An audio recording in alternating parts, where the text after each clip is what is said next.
In today's video, we are going to show you how to translate the Edpuzzle interface. Let's begin. Now, the first thing that you need to do is log in using your credentials. And then I want you to go to the top right corner where you can see your profile icon.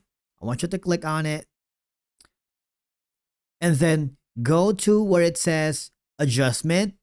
Now, if for some reason the language is set to a different country, okay, and you can't understand any of the following tabs, just choose the second tab, right? So you have to memorize there's only 4 tabs on your profile.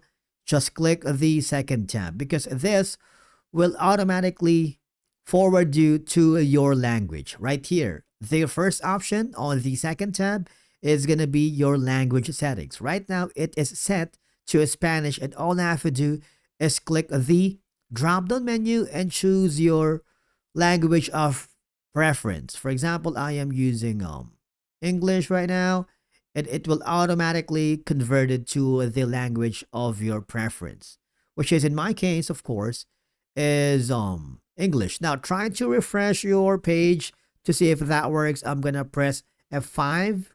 Okay, because changing the language only translates the Edpuzzle interface, such as menus and buttons.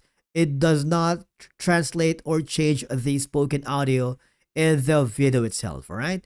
And basically, that's it for today's video on how to translate Edpuzzle language here in the website. Thank you so much for watching. We will see you again in the next video.